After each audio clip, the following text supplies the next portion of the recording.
એક વસ્તુ યાદ રાખજો વૈષ્ણવો, કોઈ તમારું ઘર બગાડી જાય નુકસાન નથી, કોઈ તમારું ધન બગાડી જાય નુકસાન નથી, કોઈ તમારી કાર બગાડી જાય નુકસાન નથી, કોઈ તમારા કપડા બગાડી જાય નુકસાન નથી, પણ કોઈ તમારી બુદ્ધિ બગાડી જાય ને એ બહુ મોટું નુકસાન છે. કારણ કે જીવની જ્યારે બુદ્ધિ બગડે છે ત્યારે એ પોતે જ પોતાનો સૌથી મોટો દુશ્મન બની જાય છે. જાકો પ્રભુ દારૂણ દુઃખ દેઈ તાકી મતી પહેલે હર લે. ભગવાન જેના દુઃખ આપવાના હોય ને જેના જીવનમાં, એનું પહેલું લક્ષણ એ છે એની બુદ્ધિ હરાઈ જાય. સારું કહેનારા બધા દુશ્મન લાગવા માંડે અને ખોટી પ્રશંસા કરનારા એને એના નજીકના મિત્રો લાગે, એને હિતેચ્છુ લાગે. નસીબવાળા હોય ને એના ઘરમાં કોઈ ટોકનારું હોય. વખાણ કરનારા દુનિયામાં ઘણા મળશે, પણ સાચી વાત પર ટોકનારા એ તો ઘરમાં રહેલા મા બાપ જ છે. બાકી આ દુનિયામાં કોઈને કોઈની આગળ ખરાબ થવું નથી. તમારા ઘરમાં જો કોઈ તમને લૌકિક વ્યસ્તતાની વચ્ચે પણ કોઈ ભગવાન યાદ અપાવનારું હોય ને તો પોતાની જાતને ભાગ્યશાળી માનજો. ઉતાવળે ઉતાવળે ઓફિસ જતા હો અને જ્યાં દરવાજે પહોંચે એટલામાં પાછળથી અવાજ આવે, સાંભળો આજે એકાદશી છે, દંડવત કરીને તો જાઓ. અને જો ઘરે આવો અવાજ સંભળાય ને તો પોતાની જાતને નસીબવાળા માનજો. એ પત્ની રૂપે હોય, એ મા રૂપે હોય, એ બહેન રૂપે હોય, પણ તમારા ઘરમાં તમારી લૌકિક વ્યસ્તતાની વચ્ચે પણ તમને કોઈ ભગવાન યાદ અપાવનારું છે તો તમારા ઉપર ઠાકોરજીની કૃપા જાણજો. દુનિયામાં હાથ મિલાવનારા ઘણા મળશે, પણ માથે હાથ રાખીને આશીર્વાદ આપનારા બહુ ઓછા હોય છે. હું તો યુવાનોને પણ કહીશ, જન્મદિવસ આવે બધા વિશ કરે, તમને હેપી બર્થડે કરે. ઘણી વાર લોકો એમ કહેતા હોય કે થોડા મોટા થાવ ને એટલે પછી મા બાપ પણ મિત્ર બની જાય. યુવાનોને કહીશ, આવો નુકસાનનો ધંધો કરતા નહીં. મિત્રો તો દુનિયામાં હજારો બનાવી લેશો, મા બાપ તો જે મળ્યા છે એ બીજા નથી મળવાના. હાથ મિલાવનારા અને વિશ કરનારા ઘણા મળશે, પણ જન્મદિવસ હોય અને માતા પિતા વિશ કરતા હોય તો કહેજો કે ના, મારે તમારી શુભકામના નથી જોઈતી, મારે તમારા આશીર્વાદ જોઈએ છે. માથે હાથ મૂકીને આશીર્વાદ આપો. કારણ જ્યારે દુર્ભાગ્ય ચાલતું હોય, આપણી બુદ્ધિ પણ આપણને સાથ આપવાનું છોડી દે, એવા સમયે જ્યારે કાંઈ કામ ન લાગતું હોય ત્યારે ભેગા કરેલા મા બાપના આશીર્વાદ કામ લાગી જતા હોય છે. એટલા માટે જીવનમાં ભેગું કરવા જેવું કોઈ હોય તો એ આશીર્વાદ છે. અને ઘરે પણ અત્યારે આપણે બહુ જ પોલિશ થઈને ઇંગ્લિશ મીડિયમમાં ભણીને ઘણીવાર બહુ એટિકેટ રાખતા હોય, એટલે આપણો છોકરો બી કાંઈક વસ્તુ લાવી આપે ને એટલે મા બાપ પણ કહે થેન્ક યુ બેટા. વિવેક બહુ સારો છે, પણ યુવાનોને હું કહીશ, મા બાપને કહેજો કે થેન્ક યુ ન કહેશો, બ્લેસિંગ્સ કહો, આશીર્વાદ કહો. આભાર માનનારા તો દુનિયામાં ઘણા મળી જશે, આશીર્વાદ આપનારા કોઈ નહીં મળે. મા બાપ પાસે તો આપણે આશીર્વાદ ભેગા કરવાના છે. અને જેને હક આપ્યો છે ભગવાને આશીર્વાદ આપવાનો, એની પાસે શુભકામના લેવી એ પણ નુકસાન છે. એની પાસે તો આશીર્વાદ જ લેવા જોઈએ. એટલે સંતો મહાત્માઓ કહે જીવનમાં આ ત્રણના આશીર્વાદ ક્યારે નકામા નથી જતા. માના આશીર્વાદ, મહાત્માના આશીર્વાદ અને પરમાત્માના આશીર્વાદ, આ ત્રણ રોજ લેવા જોઈએ. કદાચ કોઈના આશીર્વાદ નકામા જાય, પણ માતા પિતાના આશીર્વાદ ક્યારે નકામા નથી જતા. એટલા માટે આભારની સંસ્કૃતિ બરાબર છે, પણ આપણી સંસ્કૃતિ આભારની સંસ્કૃતિ નથી, આશીર્વાદની સંસ્કૃતિ છે. એટલે જ્યાં આશીર્વાદ લેવાનું સ્થાન હોય ત્યાં આશીર્વાદ, ત્યાં શેક હેન્ડ કરવાની જરૂર નથી, ત્યાં તો એમનો હાથ માથે મૂકવાની જરૂર છે. કારણ કે આવા વડીલોના હાથ જ્યારે માથે પડે છે ને ત્યારે દુર્ભાગ્યની રેખાઓ બદલાવા લાગે છે. દુર્બુદ્ધિ આત્મદેવને સત્સંગ નથી લેવા દેતા. અને અત્યારના સમયમાં બીજું કોઈ આપણને નથી છેતરતું, ઘણીવાર આપણી જ બુદ્ધિ આપણને છેતરવાના કામે લાગી જાય છે. અને એટલે કહીશ, ગમે તેટલો સારો લોજિક તમારી બુદ્ધિ તમને આપે, પણ ભગવાનથી દૂર થવાનું સમજાવવાની કોશિશ કરે ને તો જાણી રાખજો, અત્યારે મારી બુદ્ધિ મને છેતરવાના કામ પર લાગી છે. ગમે તેટલો સારો લોજિક હોય, બુદ્ધિ છે ને એ એમને તમને દૂર ન કરે, પહેલા કન્વિન્સ કરે.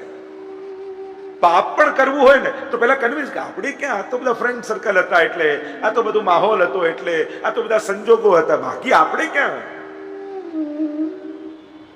પાપ કદાચ પોતે કર્યું હોય છતાંય કારણ બીજાને માને. બુદ્ધિની ચતુરાઈ છે. બુદ્ધિ ગમે તેટલો સારો લોજિક આપે પણ ભગવાન અને ભક્તિથી દૂર કરવાનું સમજાવે તો સાવધાન રહી જજો. અત્યારે મારી બુદ્ધિ મને છેતરવામાં લાગી છે, મારે એનું નથી સાંભળવું, મારે તો શાસ્ત્ર અને ગુરુનું સાંભળવું છે. મને પણ શાસ્ત્રની આજ્ઞાનું પાલન કરજો, ક્યાંક તમને લાભકારક નીવડશે. આ બુદ્ધિ કેમ કે દર્શન કરવામાં 10 મિનિટ લાગે પણ દર્શન કરવા જવું છે એ વિચાર આવતા આવતા 60 વર્ષ જતા રહે છે, જીવન સમાપ્ત થઈ જાય છે. કહ્યું આ દુર્બુદ્ધિ ફલ લેવા દેતી નથી. પ્રસિદ્ધ કથા વિસ્તાર નથી કરતો. અને બહેન દુસ્સંગ આવી અને દુર્બુદ્ધિ ને દુસ્સંગ ભેગા થાય પછી માણસને કોણ બચાવી શકે? બુદ્ધિ કદાચ બગડી હશે પણ જીવનમાં સત્સંગ બનાવી રાખ્યો હશે ને, કોઈ ભગવદીનો સંગ રાખ્યો હશે ને, તોય તમે બચી જશો. રોજ કોઈ એક એવા વૈષ્ણવને ફોન ચોક્કસ કરજો કે જેની જોડે જય શ્રી કૃષ્ણ ખાલી કરીને મૂકી દેજો, પણ એવો ભગવદીય હોય કે એના કરેલું ભગવત સ્મરણ પણ તમારી ભીતર અલૌકિકતાને પ્રગટાવી. યા કોઈ એવા મહાપુરુષ એનું સ્મરણ કરજો, જેને જોતા, જેને સાંભળતા, જેના દર્શન કરતા મન પવિત્ર થતું હોય ને, એનું કઈ નહીં તો ચિત્ર જ ને જોજો, જેનાથી અંતઃકરણ પવિત્ર થાય. એવો નામનું સ્મરણ કરજો જેનાથી અંતઃકરણ વિશુદ્ધ થાય. એટલે કદાચ બુદ્ધિ ભલે બગડી છે પણ સંગ સારો હશે ને તોય બચી જશે. પણ બુદ્ધિ પણ બગડી અને એમાં દુસ્સંગ પણ મળી ગયો પછી જીવને બચાવવો બહુ અઘરો છે. અહીંયા પ્રસિદ્ધ ગઈકાલે કથાની ચર્ચા કરી. ગૌકર્ણજી થયા, અહીંયા ધુંધકારી થયો. ગૌકર્ણજી મહાપુરુષ થયા, ધુંધકારી ખલ થયો. ગૌકર્ણજી વિદ્યાભ્યાસ કરવા માટે ગુરુકુળમાં પધાર્યા. ધુંધકારી છલ કપટ એમાં જ લાગી ગયો. માને ખૂબ તાપ થયો, આત્મઘાત કરી લીધો. ગૌકર્ણજી વિદ્યાભ્યાસમાં છે પણ હજી જોયું પિતા આત્મદેવનો મોહ સંસારમાંથી જતો નથી. ઘણીવાર નિકટના સ્વજનો પણ માણસને દુઃખ આપે ને છતાંય સંસાર આસક્તિ માણસની જતી જ નથી. આખી જિંદગી જેને મોટા કરવામાં ખર્ચી નાખી હોય અને મોટા થઈને એ જ કે તમે અમારા માટે કર્યું શું, ત્યારે આઘાત તો લાગે પણ અનાસક્તિ પ્રગટતી નથી જીવને. જો દયા ભાવ બધા માટે રાખો, જેને જે જોઈએ એ આપો. સંસારને તમારો વિશુદ્ધ પ્રેમ જોઈતો જ નથી, સંસારને પ્રેમ પૂર્વકનો વ્યવહાર જોઈએ છે, સંસારને વ્યવહાર કુશળતા જોઈએ છે અને ભગવાનને વ્યવહાર નથી જોઈતો, એને પ્રેમ જોઈએ છે. એટલે જેને જે જોઈએ આપો. સંસારને વ્યવહાર જોઈએ તો સંસારમાં વ્યવહાર બહુ સારો કરો પણ પ્રેમ ઠાકોરજી માટે બચાવીને રાખો. એટલો ઉત્તમ વ્યવહાર કરો કે બધાને એમ લાગે કે ના અમારી જોડે બહુ સારું. એક વસ્તુ યાદ રાખો, તમે સંસારમાં ભલે છો પણ તમે સંસારી નથી. તમે વેપાર ભલે કરો છો પણ તમે વેપારી નથી, તમે વૈષ્ણવ છો. કાર્ય ભલે બધા થાય છે પણ તમારી વૃત્તિ તો વૈષ્ણવી વૃત્તિ જ રહેવી જોઈએ. સંસારના વ્યવહાર બધે જ થાય, ભલે થાય, કરવા જરૂરી પણ છે અને ઉત્તમ રીતે ધર્મ અર્થ કામ અને મોક્ષ ચારે પુરુષાર્થ છે. વૈષ્ણવ બનીને વેપાર કરજો, વૈષ્ણવ બનીને વ્યવહાર કરજો. જ્યાં પણ જાઓ તમારી વૈષ્ણવતા પહેલા હોવી જોઈએ. જીવનના પણ જે પ્રશ્નો જાગે, ઘણી બધી એવી ઘટનાઓ ઘટે કે જાણે પ્રશ્નો રૂપે સામે આવીને ઉભી રહી જાય. કરવું શું, આનું સમાધાન કાઢવું કેમ? વ્યક્તિ બનીને સમાધાન કાઢવા જશો તો સંઘર્ષ થશે, પણ વૈષ્ણવ બનીને સમાધાન કાઢશો તો જીવનમાં શાંતિ આવશે. આવા સંજોગોમાં, આવી પરિસ્થિતિમાં એક વૈષ્ણવે શું કરવું જોઈએ? જ્યારે પોતાની જાતને પ્રશ્ન કરશો ને કે આવા સંજોગોમાં એક મહાપ્રભુજીના સેવકે શું કરવું? લડી લેવું, ઝઘડી લેવું બહુ સહેલું છે પણ જીવનમાં ઉકેલો શોધવા અઘરા છે. અને જીવનમાં ઉકેલ સમજદારીથી જ આવે છે. તમને જાતે સુખી થતા ન આવડ્યું તો તમને તમારા સિવાય બીજું કોઈ સુખી નહીં કરી શકે. કન્યા પરણીને આવી, પતિને કહેવા લાગી તમે મને સુખી તો કરશો ને? ત્યારે કહું તું કહીશ એવું ઘર અપાવીશ, તું કહીશ એવી ગાડી અપાવીશ, તું કહીશ એવી કપડાં અપાવીશ, પણ સુખી થતા જો તને ના આવડ્યું તો તારા સિવાય તને બીજું કોઈ સુખી નહીં કરી શકે. તને વ્યવસ્થા અને સંજોગો ગોઠવી આપીએ, સાધનો લાવી આપીએ, પણ સુખ તો તારે જ પ્રગટાવવું પડશે. અને સુખ સાધનોથી નથી આવતું, સમજથી આવે છે. ઉત્તમ સમજ દ્વારા સુખી થવું. સાધનો આજે છે ને કાલે નથી રહેવાના, પણ સમજ જો સારી રહી તો ગમે તેવા વિપરીત સંજોગોમાં પણ તમારો આનંદ કોઈ છીનવી નહીં શકે. અહીંયા આત્મદેવને જોયું, હજી આસક્ત છે. ગૌકર્ણજીએ જોયું કે પિતાની આસક્તિ ગઈ નથી. સુંદર ઉપદેશ પિતાને આપ્યા છે, બહુ પ્રસિદ્ધ શ્લોકો છે. પિતાજી ધર્મ ભજસ્વ સતતમ ત્યજ લોક ધર્મ. ક્યાં સુધી હવે તો પોતાના આત્મ કલ્યાણનો વિચાર કરો પિતાજી. ધર્મ ભજસ્વ સતતમ, સતત ધર્મનું ભજન કરો. ત્યજ લોક ધર્માન. હવે લૌકિક વ્યવહારને છોડો. અમુક સમય થાય પછી વ્યક્તિએ પોતે જ ધીરે ધીરે સંસારના કેન્દ્રમાંથી સાઈડમાં જતા શીખવું જોઈએ. ક્યાં સુધી એ છે? આનો તો કોઈ અંત જ નથી. સંસાર આસક્તિ ક્યારે સમાપ્ત થાય? ધર્મ ભજસ્વ સતતમ ત્યજ લોક ધર્માન. લૌકિક ધર્મોને ધીરે ધીરે છોડતા જાઓ, કારણ કે આ સંસાર તમને ક્યારે છોડવાનો નથી. તમારે જ આસક્તિ ઓછી કરવાની છે. નિષ્ઠુર નથી થવું, અનાસક્ત થવું છે. બંનેમાં ફરક છે. જેનું જે થવું હોય થાય, મારે શું? આપણે એવા નિષ્ઠુર થોડી છીએ. વૈષ્ણવ તો વધારે લાગણી વાળો. અનાસક્ત ભાવે કેમ રહેવું? સમય થાય, જો ઘણીવાર લાંબા સમય સુધી સાધના ન કરી શકો, પણ સામે આવેલી તકોને ઝડપી લો ને તોય તરી જવાય. કદાચ રોજ ભાગવત તમે નથી વાંચી શકતા, પણ આ 7 દિવસ સાંભળી લો ને તોય તરી જવાય. ઘણીવાર અવસરોને ઝડપી લો તોય જીવન બદલાઈ જાય. પિતાજી છોડો. ક્યાં સુધી હવે આજ કર્યા કરશો? તજ ધર્મા તજ લોક ધર્મ સેવસ્વ સાધુ પુરુષાન જહી કામ તૃષ્ણા. સાધુ પુરુષોનો સંગ કરો. જેના સંગથી ભગવત ભક્તિ પ્રગટે એવા ભગવદીઓનો સંગ કરો. જે લૌકિકમાં પણ અલૌકિકતાનું સ્મરણ કરાયા કરે. જહી કામ તૃષ્ણા. અન્ય સદોષ ગુણ ચિંતન માસ મુક્તવા. બીજાના દોષ અને ગુણ જોવાનું છોડી દો. એટલે તમે જેને સારો કહો છો, તમે કહેલો સારો વ્યક્તિ ઘણા લોકો માટે ખરાબ પણ હોય છે, અને તમારો કહેલો ખરાબ વ્યક્તિ ઘણા માટે સારો હોય છે. આપણે કેમ કહી શકીએ કે આ સારો ને ખરાબ? દોષ જોશો તો દ્વેષ થશે, ગુણ જશો તો મોહ થશે. વૈષ્ણવે ભક્તે આ બંનેમાંથી મુક્ત રહેવું જોઈએ. અન્ય દોષ ગુણ ચિંતન માસ મુક્તવા સેવા કથા રસમહો નિતરામ પિબત. પિતાજી બહુ લૌકિક કર્યું, હવે સેવા ને કથાના રસપાન કરો. અમુક ઉંમર થાય ને, જો એક વસ્તુ એ પણ કહી દો, ઘણા વડીલોને મા બાપને છોકરાને વહુની બહુ ચિંતા. બસ આ માનતા થઈ જાય ને તો અમને શાંતિ. જ્યારે પણ છે આને શીખવાડો ને આને કોને. પણ એક વસ્તુ કહી દો, કોઈની એટલી વધારે ચિંતા ન કરતા કે ભગવાન તરફ જાય, એટલું વધારે ચિંતા ન કરતા કે તમે ભગવાનથી દૂર થઈ જાઓ. તમારું અલૌકિક બગાડી કોઈનું અલૌકિક સુધારવાનો પ્રયાસ ન કરશો. પ્રેરણા આપો, એમને પ્રયાસ કરો, પણ એ બાબતની એટલી બધી ચિંતા ન કરી દો કે તમારું ભગવત નામ છૂટી જાય. કારણ કે દીકરાના એક દિવસ કરતા તમારો એક દિવસ વધારે કિંમતી છે. જેની પાસે જે વસ્તુ ઓછી હોય એ કિંમતી કહેવાય. પેલાની પાસે હજી ઘણા અવસર આવવાના છે, અને તમે ઘણા અવસરો ચૂકીને બેઠા છો. એટલે દરેક વખતે કાંઈ પણ થાય એટલે આપણે કે આ યુવાનો માટે, યંગસ્ટરો માટે, યંગ કપલો કરશે. આપણે આપણું તો આત્મકલ્યાણ કરીએ. એટલે વડીલોને મારો અનુરોધ એ છે કે બહુ તમારા પરિવારની વ્યવસ્થા કરો, ચિંતા કરવાની જરૂર નથી. કારણ તમારું અલૌકિક બગાડી, તમારું ઘડપણ બગાડી કોઈની યુવાની સુધારવાના ખોટા પ્રયાસ ના કરો.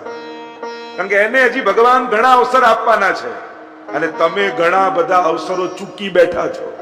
આ લોકોને મોટા કરવામાં, સેટ કરવામાં, બધાનું ગોઠવવામાં તમારું ઘણું બધું વિખરાયેલું છે. એટલે ચૂકેલી ક્ષણોને સમેટવાના દિવસો એ જ વૃદ્ધાવસ્થાના દિવસો. જે કરવાનું રહી ગયું છે એ ફરી જીવવાના દિવસો. ઘડપણ એ કોઈ મૃત્યુની પ્રતીક્ષાનો દિવસ થોડી છે. એ તો જે રહી ગયું હતું, કીર્તન શીખવાના રહી ગયા, અરે યુવાનીમાં ઘર ચલાવવામાં, ઘર ગોઠવવામાં, લાવને હવે શરૂ કરી દો. અરે આ બધા પાઠ ને ભાગવતજી ભણવાના રહી ગયા, લાવને ફરી શરૂ કરી દો. કારણ કે સંસારી એ કોઈ સાધારણ નથી.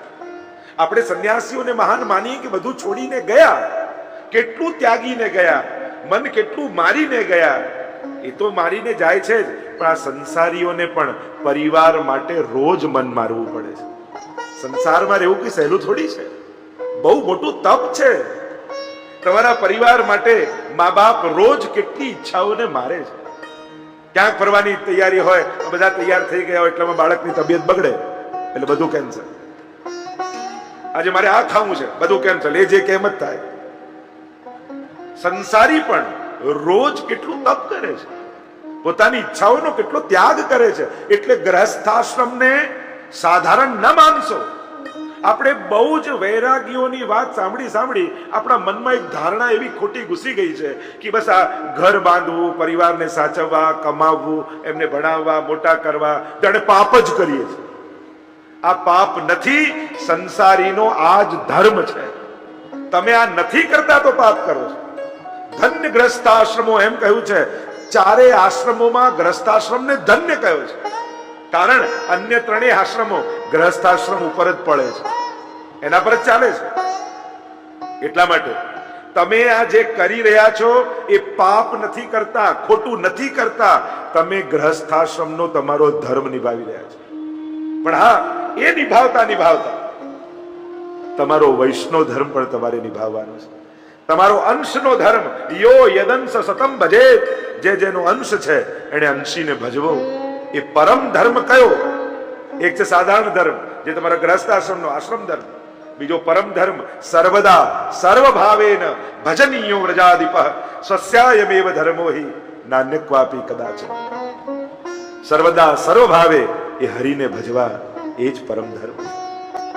એટલા માટે ગ્રહસ્થાશ્રમમાં તમે રહો છો, તમે શ્રેષ્ઠ આશ્રમમાં છો. કારણ કે તમે એ આશ્રમમાં છો કે જ્યાં તમે લાલનને પુષ્ટાવીને ઘરે પધરાવી શકો છો, જ્યાં રોજ રસોઈ બનાવો અને ઠાકોરજીને ભોગ ધરી શકો છો, જ્યાં ધન કમાવીને લાવો, ઠાકોરજીને વિવિધ લાલ લડાવી શકો છો. પ્રભુને પણ પ્રગટ થવું હોય તો કોઈ ને કોઈ ગ્રહસ્થાશ્રમીનું ઘર ગોતવું પડે છે. હા, સંસારમાં રહીએ પણ સંસારી બનીને નહીં, વૈષ્ણવ બનીને. મહાપ્રભુજી એ જ આજ્ઞા કરે છે.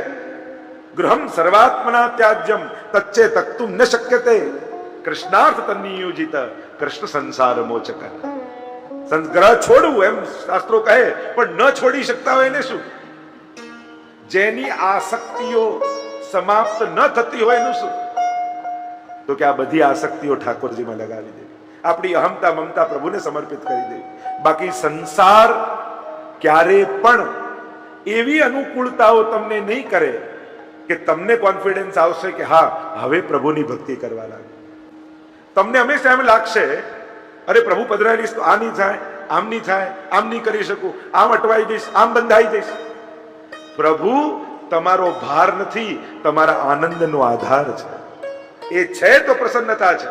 એટલે હું તો ઘણી વાર કહું, જે બે ટંક પેટ ભરીને આપણને જમાડે છે, એના માટે કટોરી મિશ્રીએ ઘરમાં ન હોય તો તમારી જાતને વૈષ્ણવ કેમ કહેશો? જે આટલું મોટું ઘર આપણને આપે છે રહેવાનું, એના માટે 2x2 નું ખાનુંય ઘરમાં ન હોય તો તમારી જાતને વૈષ્ણવ કેમ કહેશો? જે 24 કલાક એક દિવસમાં આપણને આપે છે, એના માટે અડધો કલાક એને આપી શકો, તમારી જાતને વૈષ્ણવ કેમ કહેશો? વિચાર તો કરો.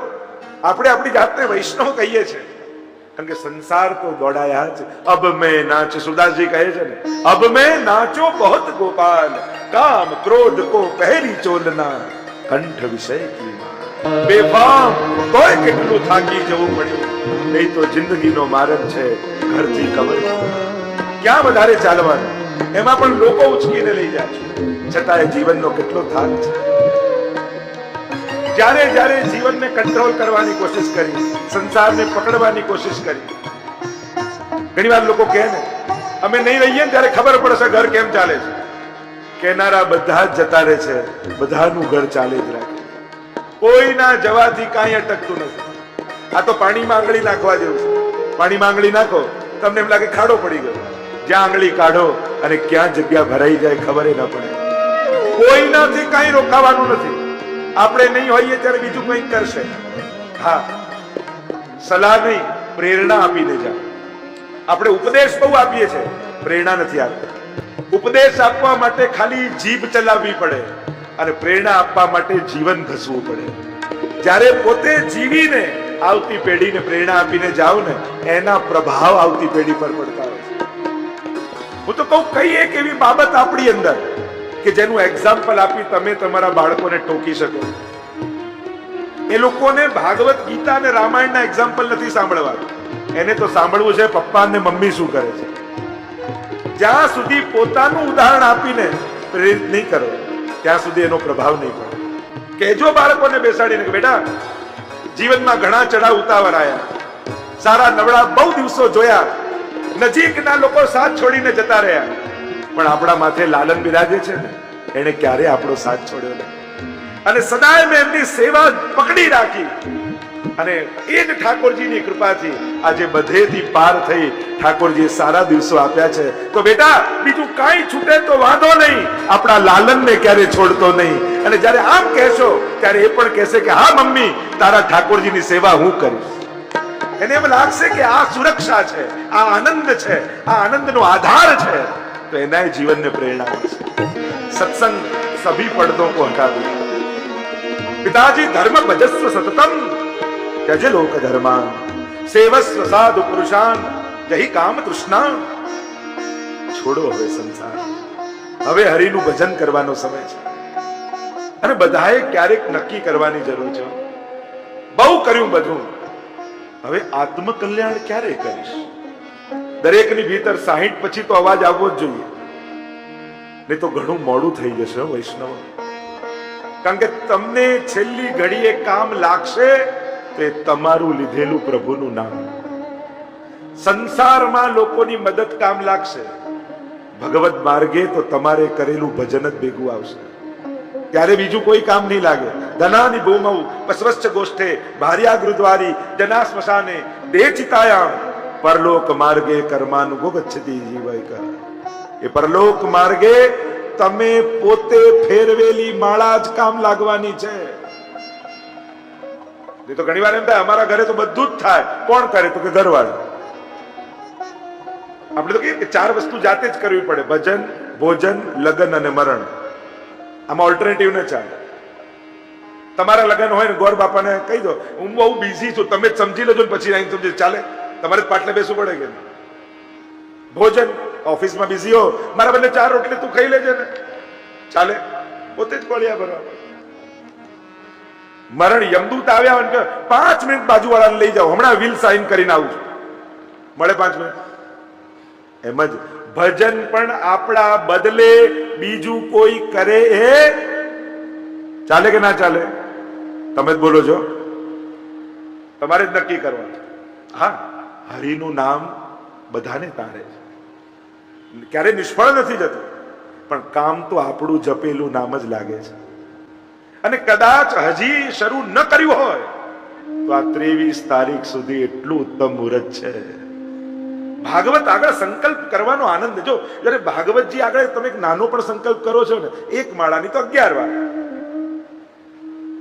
એની એક નાનકડા સંકલ્પથી 7 દિવસની ભાગવત સપ્તાહ તમારી જોડે જોડે જોડાઈ જાય છે. કારણ કે તમને શું યાદ આવે? આ સંકલ્પ મેં કથામાં કરેલો. એટલે સંકલ્પ નાનો હતો, કથા બહુ મોટી હતી, પણ એ સંકલ્પથી આખી સપ્તાહ તમારી સાથે જોડાયેલી રહે છે. આખું ભાગવતજી તમારી જોડે જોડાયેલું રહે છે. અને એટલે અહીંયા જેટલા બેઠા છે એમને અનુરોધ કરીશ, ભાગવતજીની સન્મુખ કોઈ નાનો પણ સંકલ્પ ચોક્કસ કરે. ભગવદ નામ એ જ એકમાત્ર કલિયુગમાં સારો છે. તમને પ્રશ્ન એ જ કરું, કોઈ ગ્રંથમાં, કોઈ ગુરુમાં, કોઈ સ્વરૂપમાં, કોઈ તીર્થમાં, કોઈ મંત્રમાં કોઈ એક એવી આસક્તિ તમારી ખરી કે જ્યારે એવો સમય આવે કેમ થાય કે હવે ક્યાંય કોઈ રસ્તો નથી, અને ત્યારે એ વ્યક્તિ, એ સ્થાન, એ પ્રભુ, એ મંત્રને પોકારો અને ભગવાન કુદરતના નિયમો બદલીને પણ તમને ઉગારી લે, એવી કોઈ જગ્યાએ તમારી શ્રદ્ધા ખરી? મારો પ્રશ્ન તમને એ છે. ક્યાંક કોઈ એક સ્થાન પર શ્રદ્ધા ખરી? શ્રદ્ધા જ મારી લઈ ગઈ મને મંદિર સુધી. શ્રદ્ધામાં બહુ તાકાત છે વૈષ્ણવ. શ્રદ્ધા આપણી કમજોરી નથી, આપણી તાકાત છે, કારણ કે એ આપણું બળ છે. ક્યાંક કોઈ ખરી? પેલું પ્રસંગ કહેતા ને કે પેલી ગાય ત્યાં જંગલમાં ચરતી હતી અને મોડું થઈ ગયું ને ગોવાળીઓ બધી ગાયને લઈ ગયો ને એક રહી ગઈ. હવે જંગલમાં રહી ગઈ ને રાત પડવાનો સમય, ગભરાઈ અને એટલામાં સામે સિંહ. એને થયું કે રાતના ભોજન મળી. સિંહ પાછળ પાછળ દોડે ને ગાય આગળ આગળ આગળ આગળ આગળ આગળ. અને સિંહને થયું આ શિકાર જવા નથી દેવો, અને ગાય પ્રાણ બચાવવા માટે દોડી રહી છે, એકલી છૂટી પડી ગયેલી ને બધી ગાયોને ગોવાળીઓ લઈ ગયો. ગભરાઈને કાદવનું ખાબોચ્યું તો કૂદી ગઈ અને સિંહને ખાવાની સિંહ પણ સાથે કૂદી ગયો અને બંને દલદલમાં ખૂપાવા લાગ્યા. સિંહ ગભરાય છે, મરી જઈશું, ડૂબી જઈશું, મરી જઈશું, ડૂબી જઈશું. અને એને જોયું ગાય સામે, અને ગાય શાંત થઈને ઊભી છે. આશ્ચર્ય થયું સિંહને, અરે હું જંગલનો રાજા, આટલો બળવાન, મને ડર છે, તને ડર નથી લાગતો? ત્યારે ગાયે કહ્યું, આપ તો સર્વસમર્થ છો, જંગલના રાજા છો, પણ હું એક ગોવાળિયાની ગાય છું. મને ભરોસો છે મારો માલિક જો મને જોશે નહીં ને તો શોધવા નીકળશે, અને હું ડૂબું એ પહેલા મને ખેંચીને બહાર કાઢી દેશે. આ વિશ્વાસ મારી અંદર છે, એટલે મને ડર નથી. મારો પ્રશ્ન તમને એ છે, તમારા જીવનમાં એ ગોવાળીઓ કોણ? કોઈ એક મંત્ર, કોઈ ભગવત સ્વરૂપ, કોઈ એક તીર્થ, કોઈ એક ગ્રંથ? ક્યાંક કોઈક એવી શ્રદ્ધા ખરી કે જ્યારે આમ સંસારના દલદલમાં ડૂબતા હોઈએ અને એનું નામ પુકારો અને દોડતો આવી જાય? અને પેલો ગોવાળીઓ શોધવા નીકળ્યો. જોયું કે ગાય ડૂબી રહી છે, સિંહ ડૂબી રહ્યો છે, ગભરાઈ રહ્યો છે, મરી રહ્યો છે. આવો બળવાન છતાંય ભય છે, નિર્બળ છતાંય નિર્ભય છે, કારણ કે એનો આશ્રય મહાન છે, એને ક્યાંક શરણાગતિ છે. અને ગોવાળીએ દોરડું બનાવીને નાખ્યું, ગાયને ખેંચીને કાઢી લીધી, સિંહ ડૂબી ગયો ને ગાય બચી ગઈ. મારો પ્રશ્ન એ છે, એ ગોવાળીઓ તમારા જીવનમાં કોણ? અને બીજો કોઈને મળે ને તો આ ભાગવતને ગોવાળીઓ બનાવી લેજો, કારણ કે સંસારના દલદલમાં ખૂબતા હોઈશું ત્યારે આ ભાગવત ભગવાન હાથ પકડીને બહાર કાઢી લેશે.